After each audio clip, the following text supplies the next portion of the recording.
12.36% சேவை வரியினை ரத்து செய்ய கோரி நடைபெற்றுக் கொண்டிருக்கின்ற இந்த உண்ணாவிரத போராட்டத்தினுடைய தலைவர், தென்னிந்திய நடிகர் சங்கத்தினுடைய தலைவர், மதிப்பிற்குரிய supreme star R Sarathkumar MLA அவர்களே,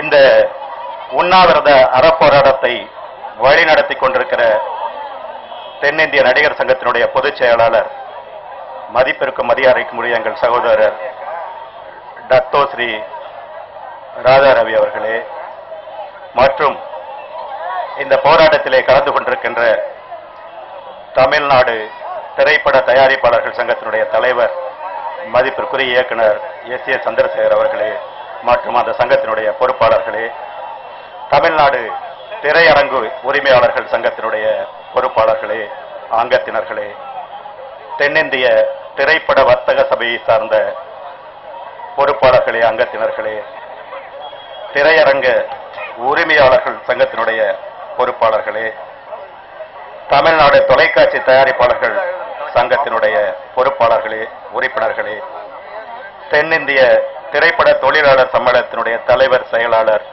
மற்றும் பொறுப்பாளர்களே, அங்கத்தினர்களே, அதில் இருக்கின்ற 23 சகோதர சங்கங்களுடைய உறுப்பினர்களே, உங்கள் அனைவருக்கும் எங்களுடைய தமிழ்நாடு சின்னத்திரை கலைஞர்கள் கூட்டமைப்பை சார்ந்த தமிழ்நாடு சின்னத்திரை நடிகர்கள் சங்கம், சின்னத்திரை இயக்குநர்கள் சங்கம், சின்னத்திரை எழுத்தாளர்கள் சங்கம், சின்னத்திரை பட தொகுப்பாளர்கள் சங்கம் ஆகிய சங்கங்களின் சார்பாக நான் என்னுடைய வணக்கத்தை தெரிவித்துக் கொள்கிறேன்.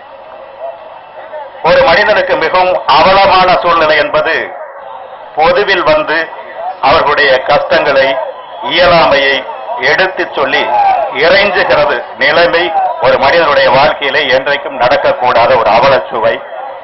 அது இன்றைக்கு நடந்திருக்கிறது. நண்பர்களே, எனக்கு முன்னால் பல்வேறு துறையை சார்ந்தவர்கள் அந்தந்த துறை சார்ந்தவர்களுடைய கஷ்டங்களை எல்லாம், நிலைமைகளை எல்லாம், இயலாமைகளை எல்லாம் விரிவாக எடுத்துச் சொல்லிவிட்டு போயிருக்கிறார்கள். நண்பர்களே, நான் சின்ன திரையின் சார்பாக பேச வந்திருக்கிறேன்.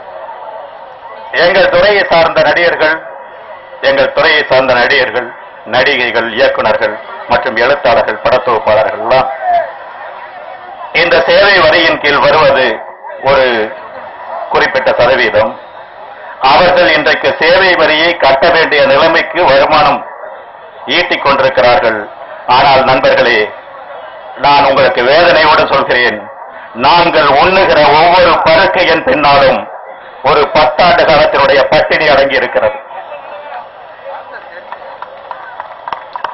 நாங்கள் ஓட்டிச் சென்றுகின்ற மகிழ்வுந்துகளின் பின்னால் நடந்து தேய்ந்த எங்களுடைய கால்களின் வலி அடங்கி இருக்கிறது.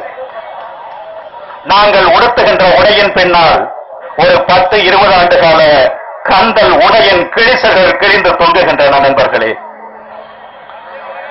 இன்றைக்கு நாங்கள் சராசரிக்கும் கீழான ஒரு வருமானத்தை பெற்றுக்கொண்டு ஒரு உயர் குடிமக்களுடைய வாழ்க்கை நிலையில் வாழ வேண்டிய கட்டாயத்தில் நாங்கள் இருக்கிறோம். எனக்கு முன்னால் பேசிய நண்பர்கள் எடுத்துச் சொன்னார்கள், நண்பர் சகோதரர் இயக்குனர் பாண்டியராஜன் அவர்கள் சொன்னார்கள், நாங்கள் நன்றாக இருப்பது போல் நடித்துக் கொண்டிருக்கிறோம் என்று கூறிவிட்டு சொன்னார்கள். நண்பர்களே, இன்றைக்கு எங்களிடம் இருக்கின்ற கார்களினுடைய அந்த பதிவு சான்றிதழ்கள், ஆர்சி புக் எங்களுக்குரியதல்ல. அது ஏதேனும் ஒரு வங்கிக்கு சொந்தமானது. எங்களில் சொந்த வீடு இருக்கிறவர்கள் அவர்களுடைய வீட்டின் குடியுரிமை பத்திரங்கள் எங்களுக்கு சொந்தமானதில்லை. அது ஏதேனும் ஒரு வங்கிக்கு சொந்தமானது. எங்களுடைய வாழ்க்கையை 3 கட்டங்களாக பிரித்துக் கொள்ளலாம். ஒன்று, தமிழகத்தினுடைய ஏதேனும் ஒரு குக்கிராமங்களில் இருந்து தங்களுடைய குடும்பங்களை, சொந்த மண்ணை, நிலத்தை ஏறக்குறைய அகதிகளாக ஓடி வந்து இங்கு வாய்ப்புக்காக அலைந்து தெரிந்து அந்த வாய்ப்பு தேடிய காலகட்டம் எங்கள் ஒவ்வொருவருக்கும் ஏறக்குறைய 10-15 ஆண்டு காலம். அதற்கு பின்னால் இன்றைக்கு கிடைத்திருக்கின்ற எங்களுடைய வாழ்க்கைக்கு எந்த உத்தரவாதமும் இல்லை. மீறி போனால் இன்றைக்கு உச்சத்தில் இருக்கின்ற கலைஞர்கள், நட்சத்திரங்கள் அத்தனை பேருக்கும் உத்தரவாதம் உள்ள வாழ்க்கை என்று அதிகபட்சமாக 4 ஆண்டுகளை சொல்லலாம். நண்பர்களே, ஒரு அரசு துறையில் பணியாற்றுகின்ற அரசு பணியாளர்கள் அவர்கள் குடும்பங்களுக்கு அவர்கள் வரி கட்டலாம், எந்த வரியை வேண்டுமானாலும் கட்டலாம். ஏனென்றால் அவர்களுடைய வேலைக்கு பிறகு, இன்னும் சொல்ல போனால் அவர்களுடைய இறப்புக்கு பிறகும் கூட அவர்கள் குடும்பத்தை காப்பாற்றக்கூடிய பென்ஷன் என்கிற உத்தரவாதத்தை இந்த அரசாங்கம் தந்து கொண்டிருக்கிறது. நாம் கட்டுகின்ற வரியில் ஏறக்குறைய 80% அரசு ஊழியர்களுடைய குடும்பங்களுக்கு பென்ஷனாக போகிறது. அவர்கள் தங்களுடைய எதிர்காலத்தை பற்றியோ தங்களுடைய குடும்பத்தை பற்றியோ தங்களுடைய உழைக்கும் திறன் குன்றியதற்கு பிறகும் வருந்த வேண்டிய அவசியமில்லை. ஏனென்றால் அந்த பொறுப்பை அரசாங்கம் ஏற்றுக்கொள்கிறது. தனியார் துறையை எடுத்துக்கொண்டால் அந்த தனியார் துறையில் வேலை பார்க்கின்ற அனைத்து ஊழியர்களுக்கும் அந்த தொழிற்சங்க, அதாவது தொழிற்சாலை நிர்வாகம் அல்லது அந்த நிறுவனம் அத்தோடு சேர்ந்த அரசாங்கமும் வைப்பு தொகையாக பிடித்துக் கொண்டு அவர்கள் ஓய்வு பெறும் நாளில் ஒரு பெரும் தொகையை அவர்களுக்கு ஒரு சொந்த வீடு வாங்கி ஒரு வாழ்க்கையை பாதுகாப்பாக வைத்துக் கொள்கின்ற அளவிற்கு வைப்பு தொகை அவர்களுக்கு தரப்படுகிறது. ஆனால் நண்பர்களே, இன்றைக்கு உச்சத்தில் இருக்கின்ற தயாரிப்பாளர்கள் ஆனாலும் சரி, இயக்குநர்கள், நடிகர்கள், சின்னத்திரை கலைஞர்கள் யாருக்கும் எந்த உத்தரவாதமும் இல்லாத சூழ்நிலை தான் நிகழ்ந்து கொண்டிருக்கிறது. அதாவது இன்று அல்ல, அன்றிலிருந்து இன்று வரைக்கும் நம்முடைய தியாகராஜ பாகவதர் அவர்களுடைய கதை தெரியும், சந்திரபாபு அவர்களுடைய நிலைமை தெரியும், உச்சத்தில் இருக்கிறவனுடைய ஆனந்தம் மக்களுக்கு தெரியும். அவர்களுடைய வீழ்ச்சிக்கு பிறகு அவருடைய இருப்பும் அவருடைய கண்ணீரும் அவருடைய வலியும் அரசாங்கத்திற்கும் தெரியாது, மக்களுக்கும் தெரியாது. அப்படியான ஒரு சூழ்நிலைகளில் கிட்டத்தட்ட ஒரு 4 ஆண்டு காலமே ஒரு ஈசல் பூச்சியை போல தங்களுடைய வாழ்க்கையினுடைய ஆயுளை வைத்துக் கொண்டிருக்கின்ற இந்த கலை உலகை சேர்ந்த நண்பர்கள், எங்களுடைய சகோதரர்கள் வரிக்கு மேல் வரி விதித்தால் எப்படி கட்டுவார்கள் என்கிற கண்ணீர் குரலை எடுத்து வைப்பதற்காகத்தான் நாங்கள் இன்றைக்கு இந்த உண்ணாவிரதத்திலே கூடியிருக்கிறோம். நண்பர்களே, இந்த கலைத்துறையை சார்ந்த நண்பர்கள்லாம் எனக்கும் நான் உட்பட ஒரு 30 வருஷத்துக்கு பிறகு ஒரு 30-32 வயதை தொடும்போதுதான் நாங்கள் திருமணம் செய்து கொள்ள முடியும், குடும்பத்தை காப்பாற்ற முடியும் என்கிற நம்பிக்கை வருகிறது. அதற்கு பிறகு பிள்ளை கொண்டு போய் எல்கேஜில சேர்க்கிறோம், 3வது படிக்கும் போது வேலை இல்லாமல் போயிருது. அதுக்கு பிறகு கீழாக கொண்டு வந்து அரசு பள்ளிகளில் சேர்க்கக்கூடிய அவர்களை படிக்க வைக்க முடியாமல் திண்டாடுகிற சூழ்நிலைகள் தான் இருக்கிறது. மதிப்புக்குரிய சகோதரர் சத்யராஜ் அவர்கள் சொன்னது போல, சம்பாதிக்கும் போது எல்லாம் கட்டுங்க, நஷ்டம் ஆயிட்டே எக்கடை கட்டுப்போ என்கிற நிலையில் தான் அரசாங்கம் இந்த கலைஞர்களை வைத்திருக்கிறது. இந்த சூழ்நிலையில் தான் மதிப்பிற்குரிய மைய அரசினுடைய நிதித்துறை அமைச்சர் அவர்களே, தயவு செய்து எங்களுடைய வாழ்க்கையை புரிந்து கொள்ளுங்கள், எங்களுடைய வழியை புரிந்து கொள்ளுங்கள், எங்களுடைய இயலாமையை புரிந்து கொள்ளுங்கள், எங்களுடைய சூழ்நிலையை புரிந்து கொள்ளுங்கள்.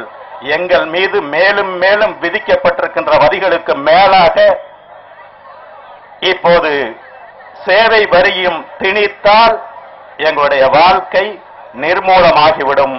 நாங்கள் வேறு வேறு துர்பாக்கியமான நிலைகளுக்கு தள்ளப்படுவோம் என்பதை எடுத்துச் சொல்வதற்காக நடைபெறுகின்ற இந்த உண்ணாவிரதத்தில் சின்னத்திரை கலைஞர்களின் சார்பாக எங்கள் குரலையும் எடுத்துச் சொல்வதற்கு வாய்ப்பளித்த அனைவருக்கும் நன்றி கூறி, இதற்கு பிறகு தேவை கருதி எந்த போராட்டம் நடந்தாலும் உங்கள் பின்னால் எங்களுடைய சின்னத்திரை கலைஞர்களும் சின்னத்திரை நடிகர்களும் உறுதியோடு அணிவகுத்து நிற்பார்கள் என்கிற உத்தரவாதத்தை கூறி விடைபெறுகின்றேன். நன்றி, வணக்கம். இன்னைக்கு மட்டும் இல்ல, என்னைக்குமே நீங்க அந்த காலத்துல இருந்து பார்க்கும்பொழுது வரி பணம் அப்படின்னு பார்க்க போனா நிச்சயமா சினிமா நடிகர்களுடைய உழைப்பின் வரி பணம் தான் ரொம்ப முக்கியமா வந்திருக்கு.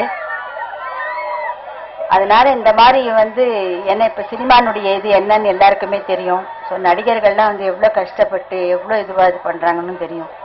அதனால இந்த மாதிரி ஒரு வரியெல்லாம் ரொம்ப அவசியமா அப்படிங்கிற ஒரு கட்டத்துல இருக்கு. இதுக்கு முன்னாடி பேசினவங்க நிறைய விஷயங்கள்லாம் சொல்லியிருப்பாங்க. நான் லேட்டா வந்ததுனால அது சரியா என்னால தெரிஞ்சுக்க முடியல. இருந்தாலும் இவர்களுடைய உண்ணாவிரதமும் முயற்சியும் நிச்சயமாக வெற்றி அடைய வேண்டும் என்று வாழ்த்து கூறி விடைபெறுகிறேன். வணக்கம், நன்றி. தமிழக மக்களை நீங்கள் கொஞ்சம் புரிந்து கொள்ள வேண்டும். இங்கே நடிகர்களை இந்த அளவுக்கு இங்கே கொண்டு வந்து விட்டார்கள். பெரிய நடிகர்களில் இருந்து சின்ன நடிகர்கள் வரை நாங்கள் இங்கே பாதிக்கப்பட்டு வந்து இங்கே உண்ணாவிரதம் மேற்கொண்டிருக்கிறோம். என் அன்பார்ந்த தாய்மார்களே, பெரியவர்களே, சகோதர சகோதரிகளே, எதற்குமே செவி சாய்க்க மாட்டேன் என்கிறார்கள். தலைவரை டெல்லியை நோக்கி படையெடுக்க போகிறோம். இந்த கூட்டம் டெல்லியை நோக்கி பாராளுமன்றத்தை முற்றுகையிட்டால் தாங்காது என்று இங்கே நான் சொல்ல கடமை